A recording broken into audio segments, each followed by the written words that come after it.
लग्न मोडल्यापेक्षा साखरपुडा मोडलेला परवडलं.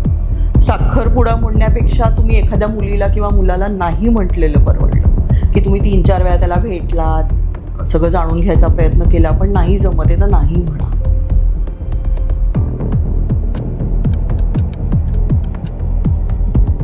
की जरी आपण इक्वल म्हणतोय तरी पण मुलीकडनं खूप अपेक्षा आहेत.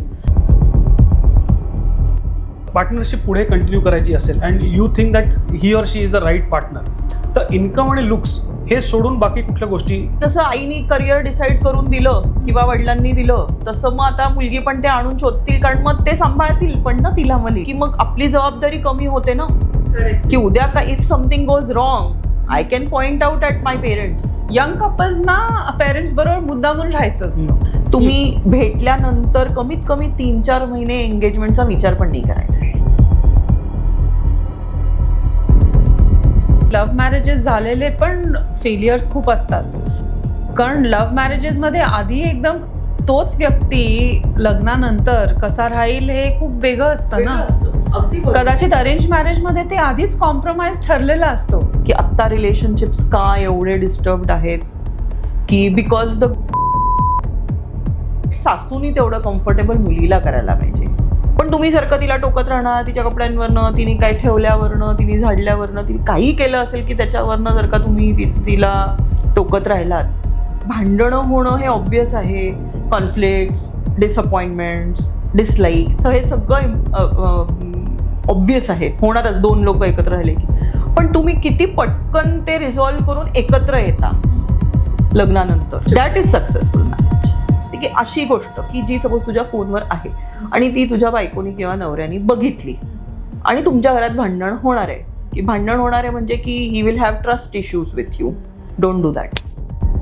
तर ती म्हणली की त्यांनी माझ्या पाठीत लात मारली, मी सोफ्यावर झोपले होते, त्यांनी दणकन पाठीत लात मारली, दारं आपटणे, अंगठा तिने मला दाखवला, अंगठा मोडलेला होता तिचा. So that is when it is not about the marriage, then it is about saving your life.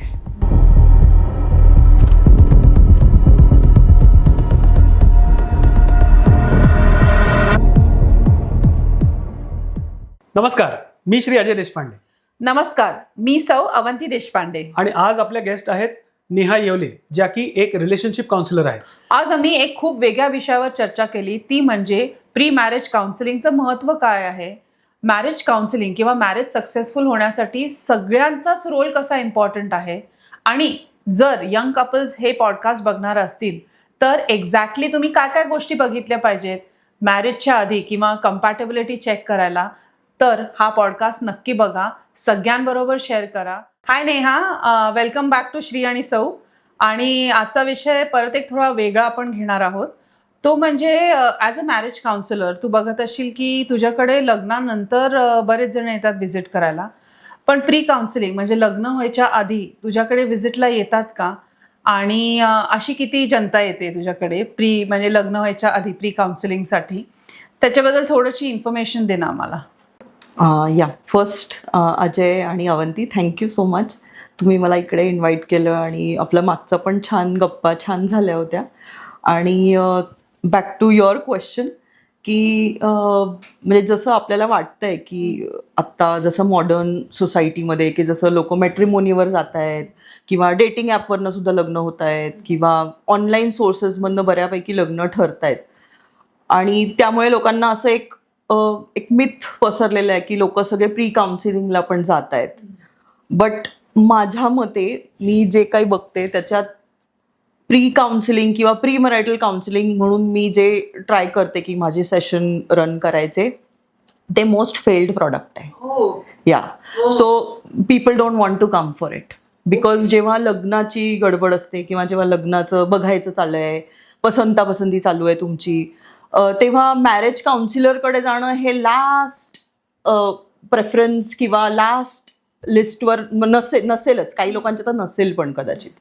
So they don't go basically. माझ्याकडे सगळ्यात जास्त म्हणजे चांगलं खूप सारी लोक येत आहेत ते पोस्ट मॅरेज येत आहेत. या सो म्हणजे मी जे म्हणते की तुम्ही लग्नाच्या आधी या, ठरवताना या ते काही म्हणजे असं नेगेटिव्ह म्हणून नाहीये की आपला काहीतरी प्रॉब्लेम आहे म्हणून आपण प्री मॅरिटल काउन्सिलिंगला जायचं आहे. रादर की तुम्ही जे चूज करताय, जे तुम्ही निर्णय मोठा तुमच्या आयुष्यातला घेणार आहे, तुमच्या आयुष्याचा महत्वाचा माइलस्टोन आहे, तो तुम्ही जेव्हा आपण म्हणजे साधं करिअर डिग्री वगैरे करायला आपण आता करिअरचे टेस्टिंग 8वी 9वी पासून तुम्ही चालू करता. करिअर काउन्सिलिंगला तुम्ही जाता की जिथे तुम्ही 3-4 वर्षच घालवणार आहे डिग्री. बरोबर आहे, जरी करिअर आय नो इम्पॉर्टंट आहे, पण इथे तुम्ही एक व्यक्तीबरोबर आयुष्य घालवणार आहात, त्याच्याबरोबर तुमचं सगळे ड्रीम्स गोल्स अचीव्ह करणार आहात, अख्खं फ्युचर तुमचं त्या व्यक्तीबरोबर आहे. पण तुम्ही त्याला त्या पार्टनरशिपला किंवा त्या ती जी साथ आहे त्याच्यासाठी काउन्सिलिंगला जायला तयार नाही आहे. बरोबर आहे, खरंच आहे. सो ते एक माझी नेहमीची खंत आहे. आणि मी कितीतरी वेळेला की जेव्हा मुलं येतात, मुलगा मुलगी एकटे येतात की मला पसंत आहे पण मला कळत नाहीये काय करू, मी त्यांना म्हणते की तुम्ही तिलाही घेऊन या, तुमच्या पार्टनरलाही घेऊन या, आपण एक 2-4 सेशन बोलू. आधी चूज करण्यापासून तर की तुम्ही लग्न झाल्यावर कसं राहायला पाहिजे, काय एक्सपेक्ट करायला पाहिजे, कसं वागायला पाहिजे, कसं सासू सासऱ्यांची जुळवून घ्यायला पाहिजे, किंवा अजून तुमचे करिअर कसे सांभाळायला पाहिजे, हे सगळं त्याच्यात कव्हर होऊ शकतं. आणि maybe you can live a better marital life.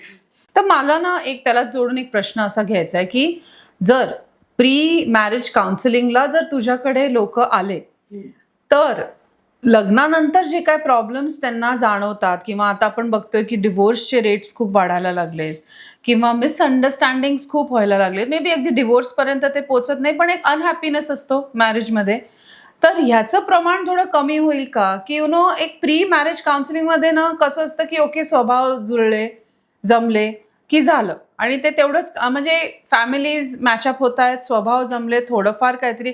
अनेक वेळेला ना स्वभाव जमणं ह्याला पण ना थोडीशी नेक्स्ट लेवल प्रायोरिटी दिली जाते. पहिल्यांदा ते फॅमिली लेवलवरती मॅचअप होतंय की नाही असं बघतात, बरोबर आहे की नाही?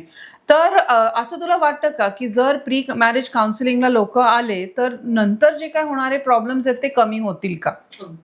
नक्की कमी होतील, खूप कमी होतील. कारण म्हणजे मी हे नेहमी म्हणते, लग्न मोडल्यापेक्षा साखरपुडा मोडलेला परवडलं, साखरपुडा मोडण्यापेक्षा तुम्ही एखाद्या मुलीला किंवा मुलाला नाही म्हटलेलं परवडलं. की तुम्ही 3-4 वेळा त्याला भेटलात, सगळं जाणून घ्यायचा प्रयत्न केला, पण नाही जमत आहे तर नाही म्हणा. फक्त फॅमिलीच्या प्रेशर खाली, किंवा आता मी आत्ता इनफॅक्ट लास्ट वीक मी एका मुलाशी बोलले, तो म्हणला आम्ही मागचे 6 महिने भेटतोय and the girl is into me, आणि तो म्हणतोय की ती खूप चांगली आहे, सगळं चांगलं आहे, सगळं चांगलं आहे, पण मला ते आतनं हो येत नाहीये. मग मी त्याला म्हटलं की तू तिला घेऊन ये, मी तिच्याशी बोलते, तिची बाजू समजते, पण नंतर तो आला नाही. कारण त्याला माझ्याकडनं ऍक्च्युली ऐकायचं होतं की तू नाही म्हण. ओके. म्हणजे मी त्याचा जो टोन मी ऐकला त्याच्यातनं मला असं वाटलं की ही वॉज एक्सपेक्टिंग की मी म्हणेन की मग तुला जमत नाही, तुला आवडत नाही तर तू नाही म्हण. पण मी तसं म्हणू नाही शकत. म्हणजे मी आय कॅनॉट से की तू हो म्हण का येस म्हण. मी त्याला फक्त गाईड केलं की हे एवढे जर का 80% तुला वाटतंय की सगळं मॅच होत आहे, सगळं छान आहे, तुमचे सगळं जुळतंय, तुमचे रिलिजियस बिलीफ जुळत आहेत, तुमच्या फॅमिली मेंबर्सचं सगळं मैत्री ऑलरेडी आहे, एवढं सगळं छान जुळून आलंय, ती मुलगी सगळं करायला तयार आहे, this is lot of in to him, तर मग तुला का वाटतंय असं? सो समटाईम्स असं की काही मुलांना किंवा मुलींना पण असू शकतं की they also have bit of anxiety of commitment phobia kind of thing, किंवा दे गो कोल्ड फीट जेव्हा ऍक्च्युली हो म्हणायची वेळ येते. की 6 महिने तुम्ही भेटताय, फिरताय, छान छान वाटतंय, पण जेव्हा हो म्हणायची वेळ येते, पण मग ते जाणून घ्यायला तुम्ही जेव्हा काउन्सिलरकडे जाल तुम्हाला हे कळतं ना की बाबा माझी ही एन्झायटी आहे, त्या मुलीची काही चूक नाहीये किंवा त्या मुलाची काही चूक नाहीये. सो त्याच्यासाठी हे खूप गरजेचं आहे की तो कॉन्फिडन्स यायला की तुम्ही जे करताय ते बरोबर आहे, तुमचं आयुष्य चांगलं जाणार आहे, हॅपी. तू म्हणली तसं की हॅपीनेस तर पाहिजे मॅरेजमध्ये. बरोबर. तर मला सांग की आता प्री मॅरेज काउन्सिलिंग जर कपल झाले तुझ्याकडने, तर त्यांनी काय एक्सपेक्ट करावं की त्या सेशन मधनं त्यांना काय आउटपुट मिळेल असं त्यांना, म्हणजे त्यांनी काय एक्सपेक्ट करावं की ओके हे मला सॉर्ट आउट होणार आहे किंवा हे मला डिरेक्शन मिळणार आहे म्हणून मी प्री मॅरेज काउन्सिलिंग केलं पाहिजे? सो म्हणजे मी मगाशी बोलले की पहिले तर चॉईस, की मी अगदी असं नाही म्हणणार की मी काय तुमचं कम्पॅटेबिलिटी चार्ट करून मॅच बिच करून देईन, but I would want to assess that की तुम्ही कम्पॅटेबल आहात का, आणि ते तुम्हीच करणार आहात, मी नाही करणार आहे. I am just being there, helping you to understand ki what you should be asking her or what more you should be doing. So first is the compatibility thing. आणि मग सेकंड इज की मग तुम्ही लग्नानंतर काय करायला पाहिजे. ह्या आत्ताची पिढी जी नवीन पिढी आहे ह्यांना म्हणजे आता बऱ्याच वेळा मी बघते की लोक म्हणतात की मग हे मला कॉम्प्रोमाइज नाही करायचंय, मला ऍडजस्ट नाही करायचंय, I want to be myself. आता I want to be myself doesn't mean की मी शिवीगाळ करणार आहे आणि I can be myself, right? So when you are living with somebody else, being yourself is not going to help. So if being yourself is good, polite, nice for somebody else, तेव्हा ते उपयोगाचं आहे. Being माय सेल्फचा अर्थ totally चुकीचा घेतला गेला आहे आत्ताच्या पिढीमध्ये. की म्हणजे मी एकटा उठून कुठेतरी निघून जाणं, महिनाभर मी तुझ्याशी न बोलणं कारण मला स्पेस हवी आहे, हे सगळं काही म्हणजे this is being myself. Space change व्हायला लागले. सो म्हणून मला असं वाटतं की हे सगळा हा संवाद तुमच्या लग्नाच्या आधी व्हायला पाहिजे की तुला स्पेस किती महत्वाची आहे, तुला प्रायव्हसी म्हणजे काय, किंवा तुला तुझे फ्युचर गोल्स मेनली काय आहेत, हे सगळं मी प्री मॅरिटल काउन्सिलिंगमध्ये 6 सेशनमध्ये व्यवस्थित कव्हर होऊ शकतं. आणि people can live really a happy life, families can be happy. There are times की मी फॅमिलीजला पण इन्व्हॉल्व केलं गेलंय की दोन्हीकडचे आई वडील आलेले आहेत, की जसं मुलीकडनं बऱ्याच अपेक्षा असतात. म्हणजे I will not hesitate to say that की अजूनही की जरी आपण इक्वल म्हणतोय तरी पण मुलीकडनं खूप अपेक्षा आहेत. सो मग त्या मुलीला पण कळायला पाहिजे आणि ज्यांच्या घरी ती जाणार आहे त्यांनाही कळायला पाहिजे की आता सगळं चेंज झालंय. खरंय का? ते पण झालंय सगळंच असं थोडं बदललेलंच आहे ना. ऑफकोर्स आहेत. आता आय वुड से की आता आमच्या वयाचेच आता झालेले आहेत ना मॉडर्न पेरेंट्स, ज्यांची प्रॉबेबली पुढे जाऊन मुलांची लग्न होणार आहेत. त्यांचा तो विचार आहे की स्पेस देतात ते. बरेच म्हणतात की ठीक आहे, तुम्ही तुमचं थोडं संसार सुरुवातीला एकटा सुरू करा, नंतर प्रॉबेबली. आणि आजकाल असं पण आहे की यंग कपल्सना पेरेंट्स बरोबर मुद्दामून राहायचं असतं. पण असं पण आहे की यंग कपल्सना पेरेंट्स मुलाच्या आईवडिलांबरोबर अजिबात राहायचं नसतं, असं पण होतं. सो आय थिंक ह्या एक अपेक्षानं खूप सुरुवातीलाच क्लिअर झालेल्या महत्वाच्या आहेत. नाही पण आता एक मी थोडासा वेगळा प्रश्न विचारेन की हे झालं प्री मॅरेज काउन्सिलिंग, ह्याच्यामध्ये शी इज ऑलरेडी डिफाईन्ड की काय काय गोष्टी बघायला लागणार. पण आता जसं प्री मॅरेज काउन्सिलिंग तेवढं लोकांमध्ये अवेअरनेस नाहीये. सो आता करंट सिच्युएशनमध्ये लोक काय करतात की बाबा मिक्स अँड मॅच करतात, मुलाला मुलगी आवडली, मुलीला मुलगा आवडला and that's it. So typically हे जेव्हा मॅच मेकिंग चालू असतं तेव्हा इन्कम हे तर बघतो, लुक्स हे बघतो, म्हणजे ह्या 2 गोष्टी तर डिफॉल्ट झाल्या. पण समजा जर का पार्टनरशिप पुढे कंटिन्यू करायची असेल and you think that he or she is the right partner, तर इन्कम आणि लुक्स हे सोडून बाकी कुठल्या गोष्टी त्यात बघायला पाहिजे. Good question. म्हणजे हा, सो इन्कम, लुक्स वगैरे हे तर बऱ्याच वेळा तुम्हाला ऑन पेपर दिसतंय सगळं, बरोबर आहे. बऱ्याच वेळा म्हणजे बरेच ट्रान्सपरन्सी असू शकते, किंवा म्हणजे देर आर केसेस की लिहिलेलं काहीतरी वेगळं असतं आणि लोक करतायत वेगळं. पण most of the time if you consider की तुम्ही जो काही बायोडाटा पब्लिश केलाय तुमचा त्या मॅट्रिमोनी वेबसाईटवर तो खरा आहे, आपण असं धरलं तर ते सगळं तर दिसतंय. बट जेव्हा तुम्ही एकत्र राहणार आहात तेव्हा हे फक्त हे नाही मॅटर करणार आहे. So there is lot of emotional maturity तुमची असली पाहिजे, अंडरस्टँडिंग असलं पाहिजे, तुम्ही एकमेकांसाठी काय करू शकता हे महत्वाचं आहे. म्हणजे थोडंसं अजून एक मला आत्ता जे जाणवतं की म्हणजे this is a very good fact I would, म्हणजे जे मी माझ्या प्रॅक्टिसमध्ये बघितलंय, मोर अरेंज मॅरेजेस होत आहेत. ओके. येस. ओके.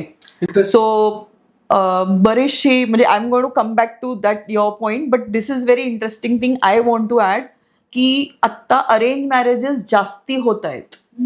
आता ते बऱ्याच वेळा आपल्याला कळत नाहीये किंवा काही पण कारण की लोकेशनमुळे म्हणा, मुलांच्या जॉब्समुळे, किंवा ते इतके बिझी आहेत की त्यांना काही सोशलाइज. आता कोविड नंतर बऱ्यापैकी जे वर्क फ्रॉम होम कल्चर चालू झालं त्याच्यात कितीतरी यंग लोक म्हणतायत की मला कोणी फ्रेंड्सच नाही आहेत किंवा मी कुठे जातच नाही, वीकडेजमध्ये मी घरातच असतो, माझे फ्रेंड्स सगळे US ला गेले, कोण युकेला गेलं, कोण कुठे गेले. So they don't have the circle की ते ऑर्गॅनिकली भेटतील एखाद्या मुलीला किंवा मुलाला, अनलेस की they are doing something extra curricular, की खूप जास्त प्रयत्न करून वेगळे सोशल ग्रुप्स त्यांनी तयार केले. सो नॉर्मल ॲव्हरेज मुलगा किंवा मुलगी जो मी म्हणेन मी 27 ते 30 वर्षाचे आहेत, ते काम करतात आणि घरी थांबतात, एवढंच त्यांचं लाईफ असतं. So it is very difficult to find somebody organically, किंवा मित्रमैत्रीण जसं आधीच्या काळात व्हायचं की कॉलेजचा कट्टा, मग इकडे हा क्लास तो क्लास, तिकडे आपण भेटायचो एकमेकांना, तसं आता थोडं कमी झालंय आणि मोर लोक मॅट्रिमोनियल ऍप्सवरती किंवा वेबसाईट्सवर आहेत. सरप्राइझिंग फॅक्ट आहे. हो, म्हणजे आपण जसं आधी वाटायचं ना की आधी अरेंज मॅरेजेस जास्त व्हायचे, मग मधल्या काळात लव्ह मॅरेज झाले, तरी पण म्हणजे वी वर सेइंग की तेव्हा लव्ह मॅरेज अजून तेव्हाही काइंड ऑफ टाबूच होतं, बरोबर आहे. पण आता उलट झालेलं आहे सगळं. म्हणजे आत्ताची पिढी म्हणते की माझ्यासाठी मुलगी शोधा, माझ्यासाठी मुलगा शोधा. मग तिथे तर खूप इम्पॉर्टंट होतं ना की कम्पॅटेबिलिटी बियॉन्ड नुसतं लुक्स आणि इन्कम. आणि मोस्ट ऑफ द टाइम मग ही जी लोक आहेत त्यांना एक्सपिरियन्स तुमचा मग मुलीशी वागण्याचा किंवा मुलाशी वागण्याचा जो सहवास हवा असतो आपल्याला, तो हवा तसा मिळत नाही त्यांना. So they don't know how to treat a woman, और she doesn't know how to what to expect और what to be around a man. So म्हणून हे जे नुसतं पेपरवरचं आहे ते सोडून there's lot of maturity, understanding, learning, हे आपण लाईफ स्किल सारखं शिकवायला पाहिजे ऍक्च्युली पेरेंट्सनी, किंवा म्हणजे माझ्यासारख्या कोणी जर का माझ्याकडे कोणी आलं तर, की it is must thing everybody should learn की how to be around your partner, how to understand her. आणि अजून एक झालंय असं की जसं आपले करिअर्स, पैसा कमवणं हे सगळं मेकॅनिकल झालंय, की आपण म्हणजे असे माइलस्टोन ठरलेत, टप्पे ठरलेत, पॅकेजेस ठरलेले आहेत की ह्या वयाला ह्याला एवढं पॅकेज आहे, मग हा इथे काम करतो तर त्याला तेवढं पॅकेज. तसंच मग ह्या मुलांना काय वाटतंय की ओके, मग हा पण एक तसाच मेकॅनिकल टप्पा आहे जो आपण आता सर्टिफिकेट मिळवायचंय. अच्छा, हा, की मग आता 28 झालं, घरचे म्हणतायत लग्न करायचंय. कितीतरी मुलांना माहित पण नसतं की त्यांच्या आई वडिलांनी नाव नोंदवलंय. ओके. किंवा माहिती पण असेल तर they are least bothered to look at it. Okay. आणि म्हणजे तो मुलगा किंवा मुलगी मला स्वतः येऊन सांगतात असं, अगदी त्यांना काही म्हणजे मला वाईट हे वाटतं की त्यांना हे पण अवेअरनेस पण नाहीये की आपण जाऊन सांगतोय की हा मी नाही करत ते, माझी आई हँडल करते, म्हणजे माझा भाऊ हँडल करतो माझं प्रोफाईल. मग थोडक्यात पार्टनर शोधायचे एफर्ट्स त्यांना प्रॉब्लेम घ्यायचे नाही. हा, किंवा तेवढा एक तर कॉन्फिडन्स नाहीये, किंवा मग ते जसं आईनी करिअर डिसाईड करून दिलं किंवा वडिलांनी दिलं तसं मग आता मुलगी पण ते आणून शोधतील, कारण मग ते सांभाळतील पण ना तिला मुली. बरोबर आहे. मुलांच्या बाबतीत ते होते आणि मुलींच्या बाबतीत पण कदाचित तेच होतंय की मग आपली जबाबदारी कमी होते ना, की उद्या का if something goes wrong I can point out at my parents. तर पहिल्यांदा तर ती रिस्पॉन्सिबिलिटी त्या इंडिव्हिज्युअल व्यक्तीची आहे हे समजणं महत्वाचं आहे. ती बरोबर आहे की तुमचा पार्टनर, म्हणजे जरी तुमचे आई वडील प्रपोजल आणतायत, ठीक आहे, आणल्याबद्दल काही नाहीये, पण तुम्ही तेवढ्या इन्व्हॉल्वमेंटनी, तेवढी एफर्ट त्याच्यात घालून त्याचा अभ्यास करायला पाहिजे, त्या मुलीचा अभ्यास लिटरली करायला पाहिजे. Correct. And the other way round. Exactly, both ways. बरोबर आहे. म्हणजे मगच ते बियॉन्ड हे कम्पॅटेबिलिटी जास्ती समजते. पहिलं तिथून चालू होते की तुम्ही एफर्ट्स टाका की तुमच्याकडे जे प्रपोजल्स आले आहेत ते मी नीट फिल्टर करतो, मी नीट बघतो, मला काय पटतंय. आई म्हणते चांगली आहे म्हणून दिसायला चांगली, फक्त फोटो छान वाटला की लग्नाला हो म्हणायचं, that is not right. Probably ते आता आई वडील काय बघणार की ते फॅमिली आपल्या एवढी म्हणजे आपल्या ह्याच्यात मॅचअप होतीये की नाही, एवढंच ते एक एफर्ट त्यातल्या त्यात घेऊ शकतात ना. बरोबर आहे. नाही, ह्याच्यात पेरेंट्सची मी ही चूक म्हणेन की ते मुलांवर टाकत नाहीयेत की नाही बाबा तू बघ. त्यांना वाटतं की आपण आपल्या मुलाला मदत करतोय की चांगलं फिल्टर आउट करून चांगलं लाईक शोधतोय. ती एक रिस्पॉन्सिबिलिटीच आहे. जसं बाकीच्या पण गोष्टी आपण हेल्प केले मुलाला तसं हे पण एक हेल्प. पण आय थिंक तोपर्यंत तेवढी मॅच्युरिटी तर मुलांना पण आलेलीच असते की त्यांनी तो डिसिजन डेफिनेटली विचार करून घेतलाच पाहिजे ना. असं आहे खरं हे, पण तसं नाही असं वाटतं आपल्याला, पण तसं बऱ्याचशा लोकांना नाहीये. दॅट्स अ सॅड पार्ट की तुला जसं आता वाटतंय ना की तेवढी मॅच्युरिटी 27-28 ला यायला पाहिजे, तसं नाही होत आहे अगं. ओके. पण प्रॉब्ली ती म्हणाली तसं की आता उलट झालंय की ते जे पर्टिक्युलर आहे ते काम ज्या स्वरूपाने धरून they want to offload it to some. Exactly. बरोबर आहे, ऑफलोड केलं गेलंय. करेक्ट. आणि ते लाईफ लॉंग पार्टनरशिप आहे ना शेवटी. एव्हरीथिंग ना पार्टनरशिप सगळ्याच दृष्टीने होते, इमोशनल म्हणा, फिजिकल म्हणा, फायनान्शियल म्हणा, everything you are like looking at that partner प्रत्येक ह्याच्यासाठी. तर असं पण होतं ना की इंडियामध्ये it's like families getting married. तर आता मी थोडं फ्रॉम प्री मॅरेज टू थोडंसं इमिजिएटली आफ्टर मॅरेज या स्टेज वरती जाते. आणि मला विचारायचं की आता दोन फॅमिलीज गेट मॅरिड टुगेदर, म्हणजे when the boy and the girl are getting married. तर अशा वेळेला ना तू पण बघितलं असशील ते की खूप जास्ती जर मुलाच्या आईची इन्व्हॉल्वमेंट व्हायला लागली तर असे पण खूप कारण आहेत की ह्याच्यामुळे डिवोर्स झालेला आहे. तर as a mother in law काय रोल असला पाहिजे तिचा to see that you know की त्या नवीन मुलीला कम्फर्टेबल करतीये, ॲडजस्ट व्हायला मदत करते. तर काय रोल असला पाहिजे? आणि it's more to do with the mother in law's role जेव्हा डॉटर इन लॉ येते.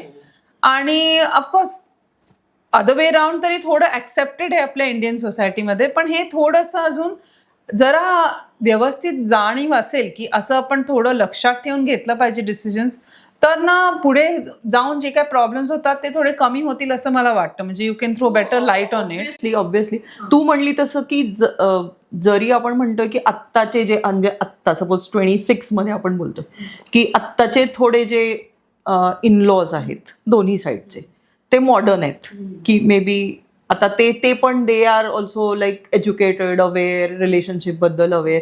सो बऱ्यापैकी there is a change. But बऱ्याच वेळा हेच कळत नाहीये की माझे हे इनपुट्स नाहीये, हा माझा कंट्रोल आहे या दोघांच्या लाईफवरचा. म्हणजे आईला हे कळतच नाही किंवा वडिलांनाही नसेल कळत. आणि मोस्टली आता तू म्हणली तसं mother in law is the factor. म्हणजे being a woman I will say that की मोस्ट ऑफ द मॅरेज काउन्सिलिंगला जेव्हा कपल्स येत आहेत तेव्हा मुलगा असो मुलगी असो, most of the time the complain is mother in law. Okay. Father in law is all okay chilling on sofa. It's the mother in law. So main म्हणजे आईला समजण्याची गरज आहे की आता आपण आपल्या मुलाच्या आयुष्यातली लुडबुड थोडी कमी करायला पाहिजे, त्याला इन्स्ट्रक्शन्स देणं कमी करायला पाहिजे.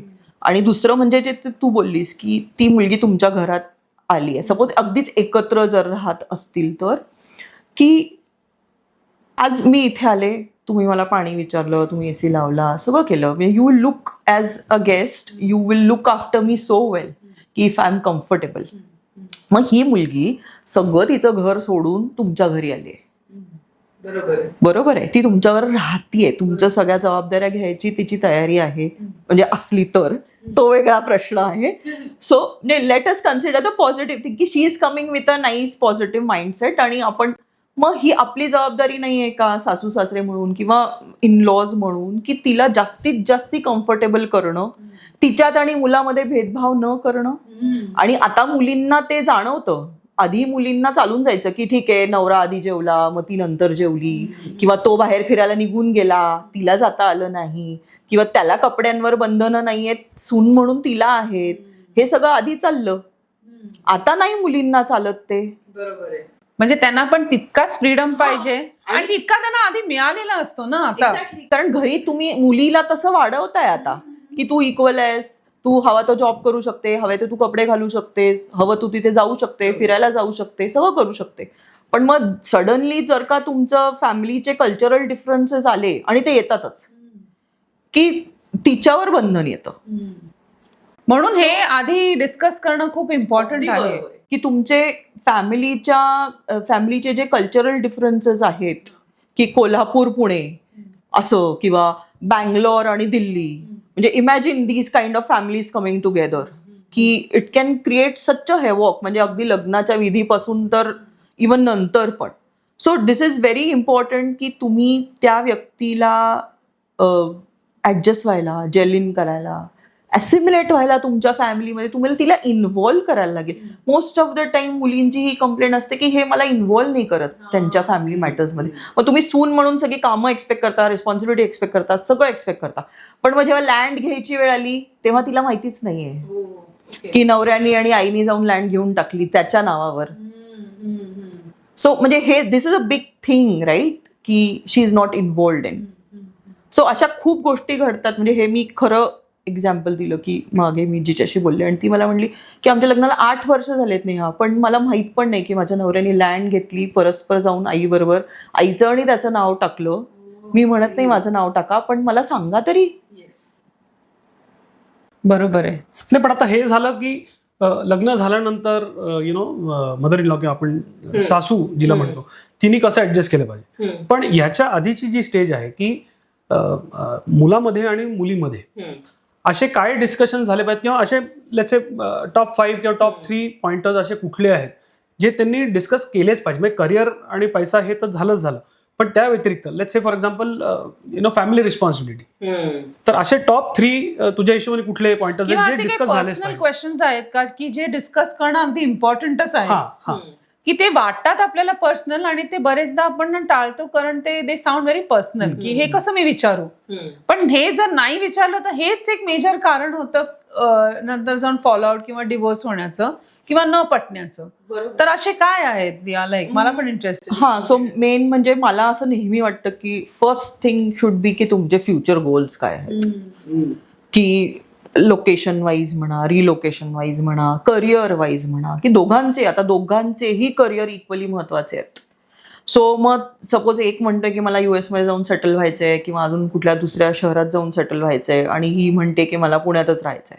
So then that's a big red flag for me, की तिला पुण्याच्या बाहेरच पडायचं नाही. होतं ना, कारण तिला मे बी तिच्या आईवडिलांची जबाबदारी आहे, किंवा मे बी तिचा काही बिझनेस आहे की which she has to for which she has to live in Pune. सो म्हणजे हे डिस्कशन्स व्हायला पाहिजे. सो फ्युचर गोल्समध्ये करिअर येतं, फिनान्सेस येतात तुमचे, की मे बी की एखाद्याला काही मोठं घर बांधायचं आहे, किंवा एखाद्याला काही फंड्समध्ये इन्व्हेस्ट करायची आवड आहे पण घरं नाही घ्यायचे. असे खूप लोकांचे फायनान्शियल प्रेफरन्सेस पण असतात, की जसं आपल्या पर्सनॅलिटीप्रमाणे लोक इन्व्हेस्टमेंट्स आणि पैसा मॅनेज करण्याचे पण त्यांचे वेगवेगळे स्टाईल्स असतात. सो हे डिस्कस व्हायला पाहिजे. फ्युचर गोल्समध्ये तुमचं चिल्ड्रन डिस्कस व्हायला पाहिजे. सगळ्यात महत्वाचं इज चिल्ड्रन, की 5 वर्ष लग्न झालंय, लग्नाच्या आधी मुलीने विचारलं की मला मुलं नको आहेत, तेव्हा मुलगा न विचार करता हो हो हो चालेल चालेल असं म्हणलेलं आहे. आणि मग आता 5 वर्षांनी मुलगा म्हणतोय की मला तर हवंय बेबी. ओके, हे तर मेजर डिफरन्स. आता 5 वर्षांनी, आणि ती म्हणते मी खूप सिरियसली त्याला म्हणले होते की मला बेबीज करायचेच नाहीयेत. मग तेव्हा मी जेव्हा त्याला 2-4 वेळा सिरियसली बोलूयात, ह्या विषयावर बोलूयात म्हणत होते, तेव्हा तो म्हणायचा हो हो तू म्हणशील तसं.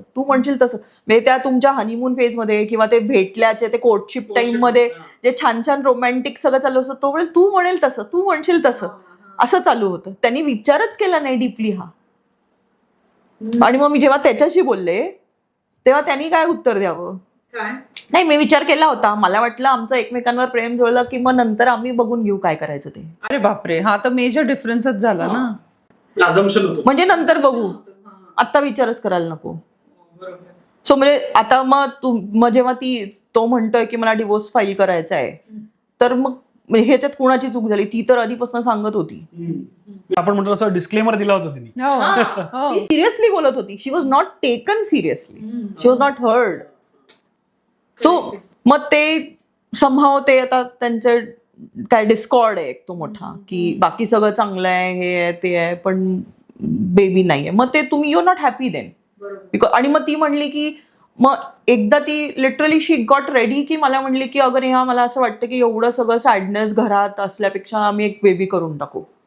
म्हणजे नाव शी इज लाईक अगेन की तिला नाही करायचंय पण then she is doing it.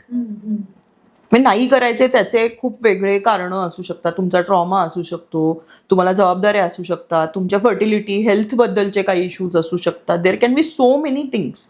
किंवा तुम्ही as a child you not seen things well. That is the main thing. That is sometime की जेव्हा मुलींना बेबीज नाही करायचे, कारण एवढा स्ट्रॉंग डिसिजन जर ती घेतीये तर काहीतरी कारण असणारच आहे. हो राईट. सो म्हणजे हे एक व्हायला पाहिजे. दुसरं म्हणजे तुमचे इंटिमसी, फिजिकल इंटिमसी डिस्कस व्हायलाच पाहिजे, की what are your likes dislikes, काय तुमचे पुट ऑफ्स आहेत, काय रेड फ्लॅग्स आहेत तुमच्यासाठी, किंवा हे सगळं डिस्कस ओपनली व्हायला पाहिजे. पण आय अंडरस्टँड की अरेंज मॅरेजमध्ये हे तुम्ही पहिल्या 2-3 भेटीत कधीच होणार नाहीये. बरोबर आहे. सो आय वुड ऑलवेज, म्हणजे हे मी प्रत्येक जे कुणी अरेंज मॅरेजसाठी किंवा जे बघतायत, जे चुकून मला म्हणतात की आम्ही मॅट्रिमोनियल ॲपवर आहोत, मी त्यांना ते बाकी सगळं सोडते. मी त्यांना म्हणते तू घाई करू नको, की फक्त आई वडील म्हणतात की चांगली मुलगी म्हणून करू नको. टेक सम टाइम, की मे बी, म्हणजे मला एक बऱ्याच वेळा असं विचारलं की मग लग्नाच्या आधी किती वेळ घालवायला पाहिजे to understand each other. So there is no one line answer to it, but because so many people ask me, I have come up with some kind of answer is की तुम्ही भेटल्यानंतर कमीत कमी 3-4 महिने एंगेजमेंटचा विचार पण नाही करायचा आहे. करेक्ट. जस्ट भेटायचंय. आत्ता काय होतं, भेटले की लगेच नेक्स्ट मंथ एंगेजमेंट. कारण मुलगी म्हणते की मी 30 होतीये, माझं बायोलॉजिकल क्लॉक टिकिंग. मुलगा म्हणतो की हो मला जायचंय कुठेतरी काहीतरी, मग मला म्हणून हवाय. म्हणजे व्हॉट एव्हर जे काही फॉर व्हॉट एव्हर रिझन, किंवा मग समटाईम्स घरच्यांचे प्रेशर असतात की आता नाहीतर मग चांगलं स्थळ आलंय तर ते निघून जाईल, असं त्यांना आई वडिलांची भीती असते. सो त्याच्यात काय होतं, लगेच 1-2 महिन्यात लग्न ठरतं, एंगेजमेंट होऊन जाते. अगदी 2ऱ्या-3ऱ्या भेटीत सुद्धा, म्हणजे एका मुलीचं मी ऐकलं की आम्ही दोघं भेटलो 2दा-3दा, आणि त्यांनी फॅमिलीज भेटायचं म्हणून आम्ही त्यांच्या घरी गेलो, तर त्यांनी त्या दिवशीच टिळा करून टाकला. ओके. शी डिडंट नो की ते टिळा करणार आहेत, आणि आई वडिलांनीच तिथल्या तिथे डिस्कस केलं आणि घरातल्या घरात काहीतरी टिळा केला. सो म्हणजे that is something not acceptable in the kind of modern world we are living. बरोबर आहे. बरोबर आहे. सो म्हणून वेळ घ्यायला पाहिजे. सो पहिले 3 महिने एंगेजमेंटच्या आधी, त्याच्यानंतर चांगले good 6 to 9 months before you get married. आणि म्हणजे कोर्टशिपचा टाइम तुम्हाला मिळाला पाहिजे. अरेंज मॅरेज आणि लव्ह मॅरेजमध्ये आता काही डिफरन्स राहिलेलं नाहीये, मला असं वाटतं की it is all about you giving that time before your marriage. बरोबर आहे. मग तुम्ही फक्त लव्ह मॅरेज आता की ऑर्गॅनिक सोर्स आहे, आणि जे काय म्हणतात अरेंज मॅरेज तो काय मॅट्रिमोनीवर नाही येत आहे. करेक्ट आहे. कारण असं खूपदा होतं ना की लव्ह मॅरेजेस झालेले पण फेलियर्स खूप असतात. कारण लव्ह मॅरेजेस मध्ये आधी एकदम तोच व्यक्ती लग्नानंतर कसा राहील हे खूप वेगळं असतं ना. अगदी कदाचित अरेंज मॅरेज मध्ये ते आधीच कॉम्प्रोमाइज ठरलेलं असतो की मला थोडे कॉम्प्रोमाइज करायचेच आहे. बरोबर ते ती तयारी असते. पण आय थिंक लव्ह मॅरेजेस मध्ये ते एकदमच वेगळंच असतं ना, एकदम सगळं. बरोबर आहे. आणि समटाइम्स लव्ह मॅरेज मध्ये तुम्ही you also like falling in love early. So that time probably you are not as mature as, जे मी सगळ्यात महत्वाचं जे इन्ग्रेडियंट आहे हॅपी मॅरेजसाठी, की ऑन पेपर सगळं मॅच होतंय, पण तुमच्या इमोशनल मॅच्युरिटी जी पाहिजे आहे ती नंतर येते, आणि मुलांना पुरुषांना म्हणजे ती अजून नंतर येते. बरोबर आहे. सो अजून जे एज गॅपचं पण, म्हणजे हे माझी थिअरी आहे की आत्ता रिलेशनशिप्स का एवढे डिस्टर्ब्ड आहेत, की because the girl and the boy are same age. Okay. कारण मुलगा तेवढा मॅच्युअर नाहीये, तर इमोशनली तो रेडीच नाहीये for the baby, for the marriage. बरोबर आहे. करेक्ट आहे. ते पण एक कारण होऊ शकतं. आणि मुलगी रेडी आहे. मुलगी, आणि एनिवे मुली जास्त सेन्सिटिव्ह असतात, मोर अवेअर असतात. म्हणजे it is nothing to do with की मी म्हणजे बायस करते आहे, पण women are made that way. They are made. हा, nature has made woman like that. So थोडीशी लग्न मुला मुलीमध्ये गॅप पण असावी, हे माझं. एक इंटरेस्टिंग प्रश्न विचारायचा आहे. म्हणजे मी हे खूप ठिकाणी ऑब्झर्व केलंय की लग्न झालंय, आता मुलगी राहते इनलॉज बरोबर, पण बरेचदा ती तिच्या आई वडिलांच्या इथेच असते. हा, तर मला असं विचारायचंय की गर्ल्स मदर किंवा गर्ल्स पेरेंट ह्यांचा रोल थोडासा कसा असला पाहिजे, की हे जे नवीन लग्न आहे ते थोडं ब्लूम व्हायला तेवढा वेळ लागणारच आहे. त्या मुलीला कदाचित घरी जास्ती जावं असं वाटतंय, कारण की ते कम्फर्ट झोन आहे, सवय आहे तिकडची वगैरे. पण हे नवीन जागेमध्ये पण तेवढं ऍडजस्ट व्हायला तेवढा तर वेळ दिलाच पाहिजे ना. बरोबर आहे. आणि मग ती इन्व्हॉल्वमेंट ना जास्तीत जास्त व्हायला लागते, again of the girls mother in the girls marriage आणि तिथे पण फॉलआउटचे चान्सेस जास्ती व्हायला लागतात मग. हो, कारण जसं आपण मगाशी म्हटलं पेरेंट्सची इन्व्हॉल्वमेंट कुठल्याही साईडची फारशी काही इन्व्हॉल्वमेंट पेक्षा लुडबुड किंवा कंट्रोलिंग जे आत्ता चालतं ते चांगलं नाहीच आहे. सो जेवढं मग तू तिथे राहतेस मग you could have just stayed there then मी म्हणेन. आणि ते अवघड होऊन जातं इकडच्या पण लोकांना म्हणायला की नको बाई सारखी जाऊस तिकडे. पण तिकडे पण आईला अवघड जात असेल ना, हा विचार कर की आई कसं म्हणणार की अगं तू रोज नको येऊ. हो खरंय की. मग लगेच मुली म्हणतील की मग हे माझं घर नाहीये का, आता माझं लग्न झालं. म्हणजे जनरली हे जेव्हा ज्यांना मुलगा आणि मुलगी आहेत त्यांच्या घरात हे खूप होत असणार आहे की हा मग त्याची बायको इथे राहते, तो इथे राहतो, मग मी इथे येऊन दिवसभर घालवला किंवा 2 दिवस राहायला आले तर is it not my house now anymore. So ते त्याचं घर आहे, हे तुमचं घर आहे, माझं घर कुठे आहे. मग असं काय केलं पाहिजे ग अशा वेळेला. This is a very interesting thing. You have to. So आईनी थोडं एनकरेज करायलाच पाहिजे, पण म्हणजे त्याच्या ऑन दी अदर साईड सासूनी तेवढं कम्फर्टेबल मुलीला करायला पाहिजे की तिला वाटलं पाहिजे ना मग की मी इथे राहते, इथे थांबते. पण तुम्ही सारखं तिला टोकत राहणार तिच्या कपड्यांवरनं, तिने काय ठेवल्यावरनं, तिने झाडल्यावरनं, तिने काही केलं असेल की त्याच्यावरनं जर का तुम्ही तिला टोकत राहिलात तर then she is not going to like it. आणि So- थोडं मॉडर्न पण आहेत ना मुली. आणि म्हणजे मी हे नेहमी मुलींना म्हणते की, आणि जेव्हा कधी सासू म्हणून कोणी आले असेल तर त्यांनाही मी म्हणते की सपोज ती तुमच्या घरात जर का ऍडजस्ट व्हायचा प्रयत्न करते आहे तर तुम्ही पण तिला ऍक्सेप्ट करा, इन्व्हॉल्व्ह करा, तिला शिकवा. असं काही गरजेचं नाहीये. मे बी तिला काहीच पद्धत माहित नाहीये, म्हणजे कुठलंच काही माहित नाहीये. So you can sometime. आताच्या मुलींचं ते एक चांगलं आहे की you can start from scratch. की स्वयंपाक तिला येतच नाही एनिवे, मग आता तुम्ही छान शिकवा ना तिला. पण असं नका करू की हो आली आहेस तू आता उद्यापासून ब्रेकफास्ट तूच कर. It should be hand in hand, both goes hand in hand. की तुम्ही तिला ट्रेन करा छान, तिला कम्फर्टेबल करा की मग ती करेल ना. That's very important. आणि मुलींसाठी पण म्हणजे हे खूप इम्पॉर्टंट आहे की जसं आपण आपल्या घरी राहतो तसं तिकडे त्यांच्या घरी राहता येणार नाहीये, हे त्यांना ऍक्सेप्ट करायलाच लागणार आहे. नाही तर मग कधीच मग मी माझ्या घरी जसं होतं तशीच राहणार तर मग नाही ना चालत. मेनली हे कपड्यांच्या बाबतीत घडतं. मुली जेव्हा लग्न करून जातात की घरी तू शॉर्ट्स आणि टी शर्ट घालायचे पण आता त्यांच्या घरी नाही चालत आहे. मग it is a very big barrier for them at times. आणि म्हणजे मला मुलींची बाजू पण कळते, पण मग हे थोडंसं दोन्हीकडनं बॅलन्स आउट करण्याची गरज आहे की सासूनी पण एक 2-4 पावलं पुढे यायला पाहिजे, सुनेनी पण 2-4 पावलं मागे यायला पाहिजे, मगच ते हॅपी हे होऊ शकतं. तरच होऊ शकतं. बरोबर आहे. नाही, पण आता आपण फॅमिलीज म्हणतो, म्हणजे फॅमिलीज आणि म्हणजे दोन्ही बाजूच्या, मुलाच्या असो किंवा मुलीच्या असो, आणि म्हणजे त्याच्या जोडीला ज्या रिस्पॉन्सिबिलिटीज आहेत. तर आता टिपिकली कसं होतं की लग्न झाल्यानंतर म्हणजे मुलगी जेव्हा इंडिपेंडंट असते लग्न व्हायच्या आधी, तेव्हा समजा ती घरातलं काही खर्च मॅनेज करते किंवा काही गोष्टी मॅनेज करते. तर लग्न झाल्यानंतर तर शी विल ऑब्व्हियसली एक्सपेक्ट की बाबा जे पहिले चालू होतं, जसं मी माझ्या आईवडिलांना सपोर्ट करत होते फिनान्शियली असो इमोशनली असो, तसं मी पुढे चालू ठेवलं पाहिजे.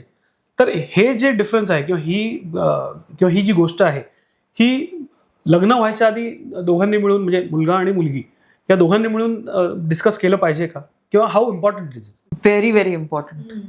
कारण आता जर का आपण बघितलं तर मागचे 20-25 वर्षात बऱ्याचशे लोक वन चाइल्ड आहेत. म्हणजे एकटी मुलगी असू शकते ती, आणि मे बी तिच्या आईवडिलांची जबाबदारी, मेडिकल एक्सपेन्सेस असतील किंवा त्यांचे नसेल ओके त्यांची जर का फिनान्शियल कंडिशन, तर it is her responsibility to take care of her parents.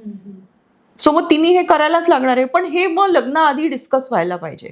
आणि या गोष्टीचा म्हणजे हा जो विषय खूप इम्पॉर्टंट आहे, हा खूप वेळा येतो थेरपी सेशन्समध्ये की ही स्वतःचे पैसे सगळे आईला पाठवते किंवा तिच्या घरी पाठवते किंवा लपून लपून पाठवते. मग मी त्याला विचारलं लपून का पाठवायला लागतं तिला.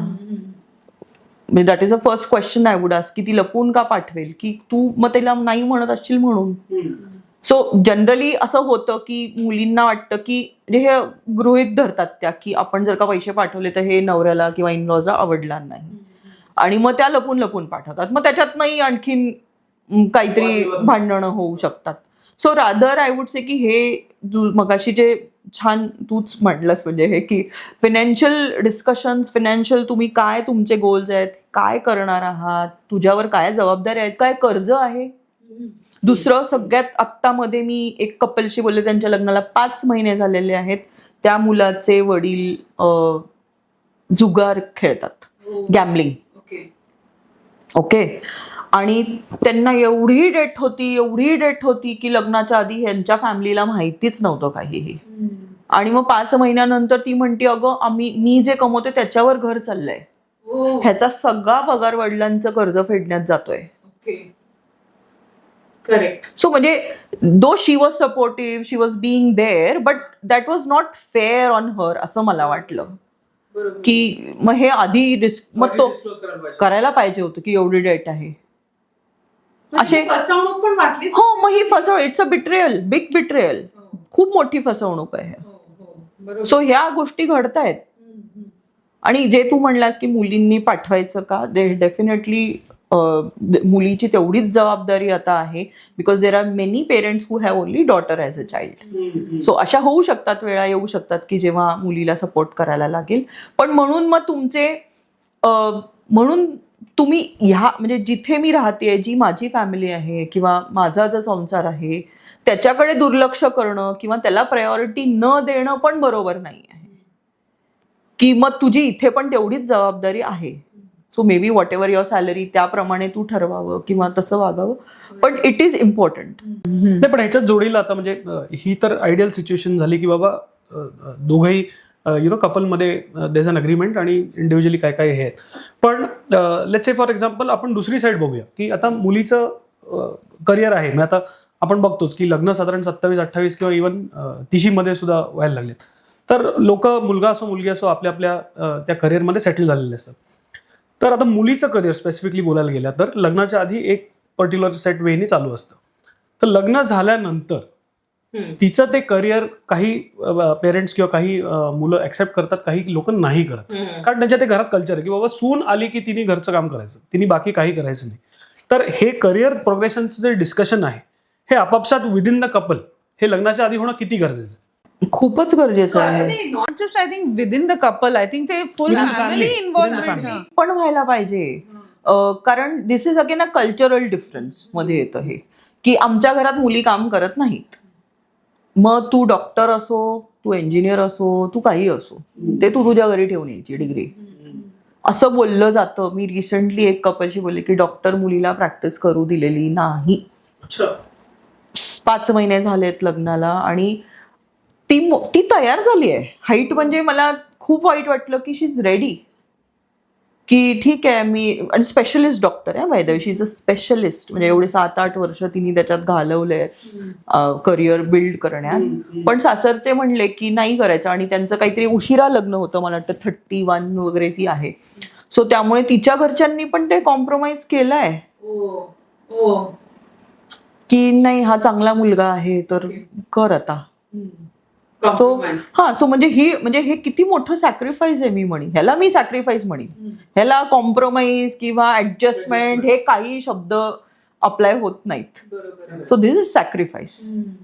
सो असं नाही व्हायला पाहिजे. आणि की मुलींचे पण करिअर आता इक्वली इम्पॉर्टंट आहेत. आणि मेन म्हणजे की जेव्हा मुलगी पण कमवती आहे, तुमच्या फॅमिलीचे स्टँडर्ड्स वाढत आहेत, तुमच्या मुलाची मे बी त्याचं चांगलं घर होईल, त्याची मुलं छान जगतील लाईफ, हे पण आपण सगळं बघायला पाहिजे ना.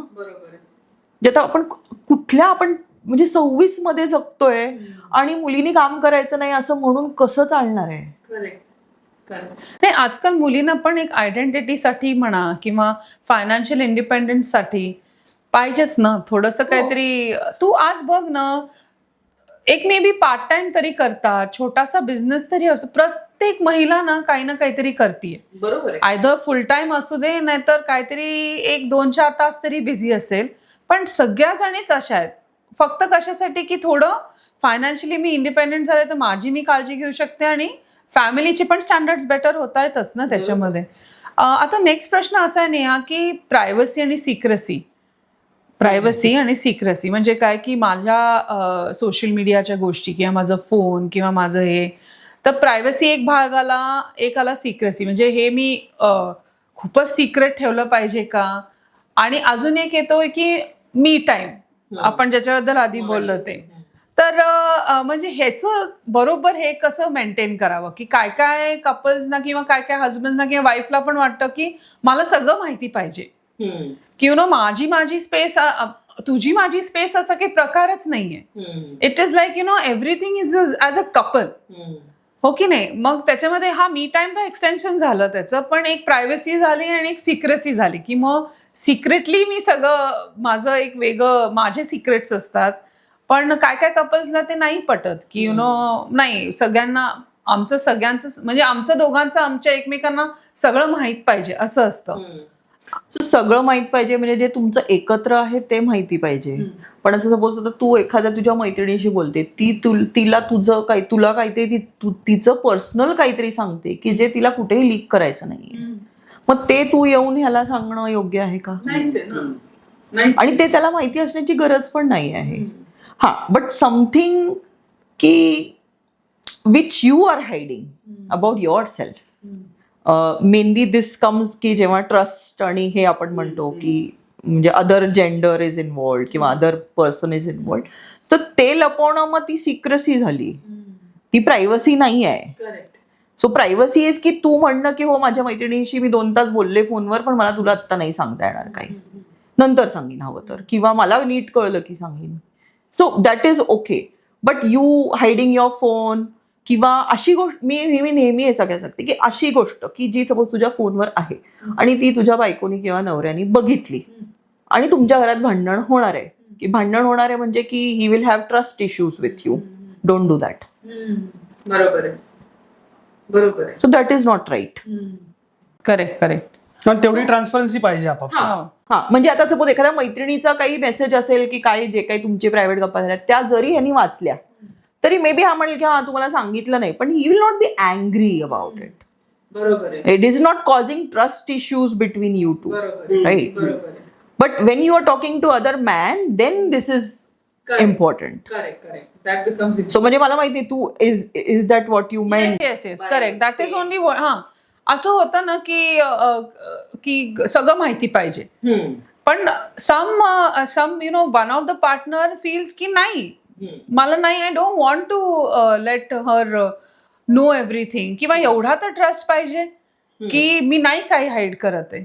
पण मग ते दोन्हीकडे इक्वल पण पाहिजे, की जसं मगाशी मी म्हणले की तो आईबरोबर जाऊन लँड घेऊन आला, मग तू आईबरोबर जाऊन दागिने करून आली, तर मग then this should be mutual basically. हा, म्हणजे हा I think more or less विश्वासाचा भाग आहे. हा, आणि म्युच्युअल आहे, दोघांची इक्वल त्याच्यात मग जबाबदारी येते की जे काही आहे ते तुम्ही दोघं शेअर करताय. काही कपल्स असतात की सगळं गॉसिप बिसिप सगळं एकमेकांना सांगतील, सगळं करतात, ते दॅट इज ओके, पण ते दोघांना चालतंय तर दॅट इज ओके. तू मगाशी जे स्पेसचं बोलले दॅट इज सो इम्पॉर्टंट. मी मगाशी पण जे बोलले की स्पेसच्या नावाखाली लाईक स्पेस शब्द हा असा अब्यूज केला जातोय की मध्ये मी एका मुलीशी बोलले तर ती मला म्हणली की भांडणं झाली, so probably he has some issues where he doesn't want to express और he has maybe doesn't want to confront, किंवा तो कॉन्फ्लिक्ट रेझोल्युशन त्याला कळत नाहीये, किंवा भांडण नको म्हणून मी दार लावून माझ्या रूममध्ये जाऊन बसतो, असं काइंड ऑफ ती व्यक्ती आहे. सो ती म्हणते की तो असं म्हणतो की हा मग आता आपण या दिवशी बोलूयात परत. हा, म्हणजे मग ते मधला वीक बोलायचं नाही दोघांनी. काहीच बोलायचं नाही. त्या विषयावर वगैरे असं नाही. This is weird. विषयावर नाही बोलायचंच नाही. मग वियर्ड आहे. हा, तू तुझ्या रूम मध्ये काम कर, मी माझ्या रूम मध्ये काम करतो. मग ती तारीख झाली की मग ती जाते परत की हा आता आजपासून आपण बोलायला चालू करू. एक्साइटेड की हा बाबा आता आठवड्यावर आपण नवऱ्याशी बोललो नाही. वाट बघत होती त्या दिवसाची. मग ती वेळ नाही, तो म्हणेल नाही, अजून still not enough, I need more 2 days. I go poor thing. What? How is it fair? So you are just running away from the fights, arguments. You don't know how to solve the conflict. So मगाशी जर तू प्रश्न विचारला की लग्नाच्या आधी काय discuss व्हायला पाहिजे, त्याच्यात हा खूप महत्त्वाचा विषय आहे की तुम्ही तुमचे कॉन्फ्लिक्ट कसे रिझॉल्व्ह करता, तुम्हाला राग आला तर तुम्ही काय करता, तुम्हाला एखादी गोष्ट आवडली नाही तर काय करता, तुम्हाला रिजेक्टेड फील झालं तर तुम्ही काय करता. म्हणून थोडंसं टाइम स्पेंड करणं लग्नाच्या आधी. आणि म्हणून ट्रेकला जायचं असतं. That is my solution to it, की एक मोठा हिमालयातला ट्रेक शोधा आणि दोघांनी ट्रेकला जा. तिथे बरोबर सगळं स्ट्रेस बीस सगळं बाहेर येईल. सो ही गंमत झाली. पण बेसिकली हे जे इमोशनल मॅच्युरिटी मी म्हणते आहे ती इथे अप्लाय होते. की मग मला आत्ता राग आलाय, मग मी मे बी जाऊन बसलो, 1 तासाने आलो परत, तुला काय म्हणा प्रेमाने काहीतरी बोललो, चल जाऊ देत, सॉरी, मिटवलं. म्हणजे मी हे नेहमी म्हणेन की तुमचा भांडणं होणं हे ऑब्वियस आहे, कॉन्फ्लिक्ट, डिसअपॉइंटमेंट्स, डिसलाईक्स, हे सगळं ऑब्वियस आहे, होणारच 2 लोक एकत्र राहिले की. पण तुम्ही किती पटकन ते रिझॉल्व्ह करून एकत्र येता लग्नानंतर, दॅट्स अ सक्सेसफुल मॅरेज ना. That is successful marriage. की तुम्ही ते किती स्ट्रेच करता, की जसं मुलींचं कसं असतं की मुलींना सगळे असे टू द रूट जाऊन त्यांना प्रॉब्लेम सॉल्व्ह करायचे असतात, की त्यांना वरवर सॉरी नसतं ऐकायचं, पण मग तू तर रिपीटच करणार परत, हे आता तू सॉरी म्हणशील पण परत रिपीट करशील. But there are sometime but you can not solve it to the route.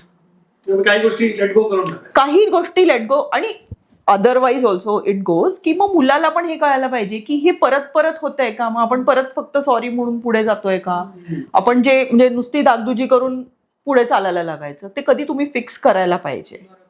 So म्हणजे दोन्ही साईडनी अगेन हे महत्वाचं आहे की मुलींनी थोडं लेट गो करायला पाहिजे. आणि हे अगदी again it might sound gender biased but it is that way की मुलगी she wants to sort everything, fix everything, have a perfect life, perfect emotional balance सगळं अचीव्ह करायचा असतो.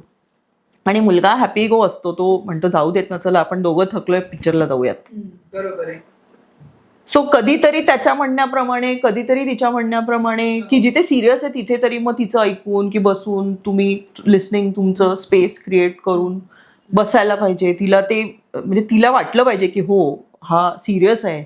जसं मग ते बाळाचं झालं, मग अशी मी बोलले की त्यांचं कदाचित डेटिंग फेजमध्ये ते झालं असेल की ती सिरियसली सांगत होती पण त्यांनी नाही ऐकलं. करेक्ट आहे.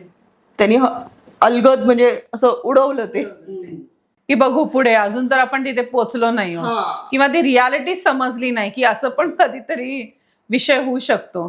तर आता नेहा सांगा, आता हे ऍडजस्टमेंट झालं, हे सगळं बरोबर आहे, पण अशी कुठली वेळ आहे जिथे you know either the male either partners should decide नाही दिस इज इट, आता हे मॅरेज इथे संपवलंच पाहिजे. हा प्रश्न खूप इम्पॉर्टंट आहे आणि मी खूप म्हणजे ऐकते हे की when is the right time to get out of the marriage.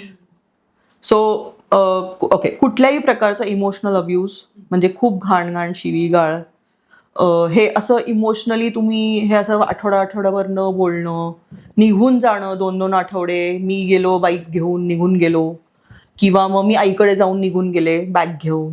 So म्हणजे हे जेव्हा वारंवार होत आहे म्हणजे दॅट इज इमोशनल, तुमची डिटॅचमेंट किंवा अब्यूज होत आहे. शिवीगाळ ॲब्सल्युटली नॉट एक्सेप्टेड. दुसरं फिजिकल, डोमेस्टिक व्हायलन्स जे आपण म्हणतो, किंवा फिजिकल अब्यूज होत आहे की where I see all sorts of people की तोंडावर पाणी फेकणे, थंड तर होतं पाणी पण कुठे गरम होतं असं, आणि वर म्हटलं जाते की मध्ये मी एका लेडीशी बोलले तर ती म्हणली की त्यांनी माझ्या पाठीत लात मारली. मी सोफ्यावर झोपले होते, त्यांनी दणकन पाठीत लात मारली. दारं आपटणे, अंगठा तिने मला दाखवला, अंगठा मोडलेला होता तिचा. It was time ki she needs to walk out of it. She needs to. So that is when it is not about the marriage, then it is about saving your life. की मग ह्याच्यात तुमचं accidents मध्ये काहीतरी जोरात होऊ शकतं. पाठीत लागणं म्हणजे इमॅजिन की काही तिचं डॅमेज झालं असतं, काही स्पायनल कॉर्ड डॅमेज झालं असतं, काही पण होऊ शकतं. So that is second thing. आणि third thing I would say is की तुमच्या जर का पार्टनर इदर सेक्शुअली और मेंटली कम्पॅटेबल नाही आहे. मेंटली कम्पॅटेबल पेक्षा mentally they have some issues की which was not known, which was hidden, और which has come out now, किंवा खूप मेजर काहीतरी डिसऑर्डर आहेत, की जे तो खूप मूडी आहे किंवा खूप रागीट आहे किंवा काही ती पण असू शकते. म्हणजे विच इज नॉट नॉर्मल. हा, आणि हे जे अब्युजच्या गोष्टी आहेत ह्या अगदी जेंडर बायस मी होणार नाही ह्याच्यात. हो दिस गोज बोथ लाईक वेज. मुली पण तेवढ्याच अब्युझिव्ह असतात, खूप घाण घाण शिव्या देऊ शकतात. म्हणजे मी असं पुरुष रडताना गळागळा बघितलं आणि की तो म्हणला मी नेहा तुला शिव्या सांगू शकत नाही अशा शिव्या ती बोलते माझ्याशी. म्हणजे it goes either way in that. Yes, so either way. So both the partners. आणि फिजिकल अब्यूज पण होतो, पुरुषांचा पण होतो. दारात गाडीचं दार आपटलं, बोट गेली, करेक्ट. कुकर फेकून मारला. I have heard all these stories. आणि हे मुली करतायत. हे इमॅजिन कुकर. नाही पण मग आता हे आपण बोललो की बाबा Wien is the time Wien you call it of, ठीक आहे. पण मग आता दुसरा प्रश्न मला असा विचारेल की ही ते एक्स्ट्रीम स्टेप झाली की may you end the marriage, पण मग when is the time when people should consult a counsellor like you to get the things better, or to decide, त्यांच्या आपापसात डिसाईड करायला की बाबा कुठल्या तरी त्रयस्थाला आपण भेटलेलो आहे, आपल्याला कळलेलं आहे की it is not working, let's get out of it.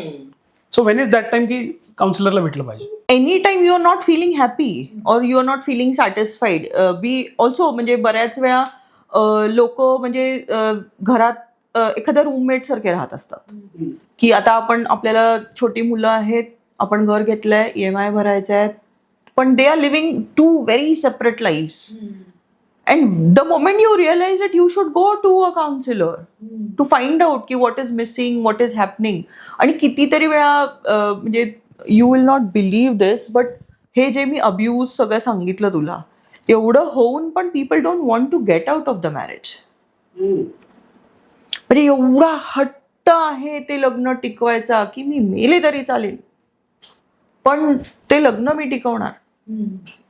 कारण it is again considered as a big failure की तुम्ही डिवोर्स फाईल करणं किंवा डिवोर्सच्या गप्पा मारणं, सेपरेट लॉयरला भेटणं, हे सगळं फेल्युअर आहे.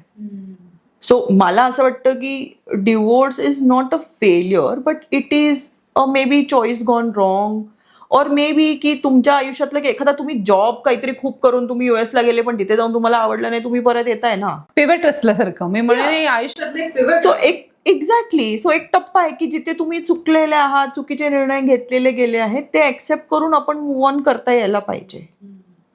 आणि मेन म्हणजे की जेव्हा तुमची फिजिकल इंटिमसी संपलेली आहे, म्हणजे ॲट यंग एज, की तुम्ही एकत्र रूम पण शेअर करत नाही, एकत्र फिरायला जात नाही, कधी फोनवर दोघं तो कुठे गेला किंवा ती कुठे गेली तर बोलत नाही, फक्त जे काही लाईफ चाललंय ते फक्त मुलांसाठी किंवा ते ऑन पेपर जसं ट्रान्झॅक्शनल लाईफ चाललंय तसं चाललं असेल तर then that is not a very nice marriage. Correct. And better to get out of it. मग yeah, or then at least work on I would say work on it. त्या केसमध्ये जवळ मी म्हणते की जवळ खूप असा अब्यूज किंवा मेंटल म्हणा, फिजिकल म्हणा नाहीये, तवर you can work on it. Even I have worked with people with this physical abuse की where now they are living happily. Okay. He has not hit her for long time.